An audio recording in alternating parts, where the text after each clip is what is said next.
எதிர ஒருத்தர் இருந்தார். யாரு? ரோஷராமஹான்னு பேர் இருக்கு. டே ராமா, நீ பிறந்ததுலேருந்து ராமன் அப்படின்னா எந்த ராமன் எல்லாரும் கேட்க ஆரம்பிச்சிட்டான். நான் இருந்தவரை எந்த ராமன் கேட்டதில்லை. பரசுராமர் ஏற்கனவே கிராக் விட்டு போன வில்லு அது தெரியுமோ. ஒரு சமயம் தேவர்கள் ஒரு மயன்கிட்டேருந்து 2 வில்லு வாங்கினான். விஸ்வகர்மாகிட்ட 2 வில்லு வாங்கினான். புதுசாக பண்ணான். யாருக்கு வில் பவர் அதிகம் அப்படின்னு ஒரு வில்ல விஷ்ணு கிட்ட கொடுத்தா, ஒரு வில்ல சிவன் கிட்ட கொடுத்தான். சும்மா 2 பேரும் ஒரு ஃப்ரெண்ட்லி மேட்ச் ஒன்று விளையாடுவோம் அப்படின்னு.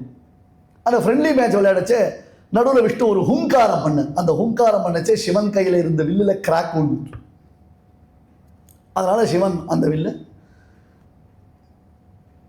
ஜனகருடைய பூர்வர்கள், ஜனகர வம்சத்தில் இருந்த பூர்வர்கள் கிட்ட அந்த வில்லை கொடுத்தார். அதுலேருந்து அவள் அண்ணா ஆராதிச்சுட்டு இருக்கான். ஆனால் உளுத்து போன வில்லுடா, அது உடஞ்சி போன வில்லு, பிளாஸ்டர் போட்டு ஒட்டிருக்கிறதான வில்லு அது. பட் என் கையில் இன்னொரு வில்லு இருந்தது, விஸ்வகர்மா பண்ணினது விஷ்ணு வில்லு, வைஷ்ணவ தனுசு. இந்த தனுசு எங்க இதில் நான் கயிறு ஏற்று அப்படின்னு ராமன் வில்ல வாங்கினார். சிரிச்சுட்டே வாங்கினார். அந்த பாரபேட்சத்தை காண்பித்தானாம்.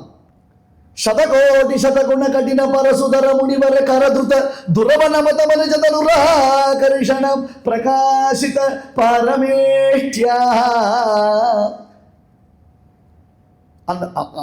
அந்த வில்ல நான் ஏற்றின மாத்திரத்துல கைகுப்பிடர் பரசுராமர். அக்ஷயம் மதுவந்தாரம் ஜானாமித்வாம் சுரோத்தமம். தெரிஞ்சு போச்சு ராமா, உன்கிட்ட தோத்ததுல எனக்கு ஒரு விதமான ஹெசிடேஷன் கிடையாது, எனக்கு ஒரு பிரச்சனையும் இல்லை.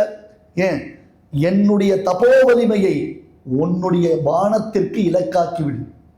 ஏன்னா ராமன் அம்பு தொடுத்துட்டான். அந்த வில்லுல அம்பு தொடுத்தாச்சுன்னா அதற்கு லட்சியம் வேணும். பரசுராமரை கொல்லக்கூடாது, பிராமணன், அவரை கொல்லக்கூடாது. ஆனால் அவருடைய தபோபலத்தை தன்னுடைய அம்புக்கு இலக்காக்கினான் சுவாமி.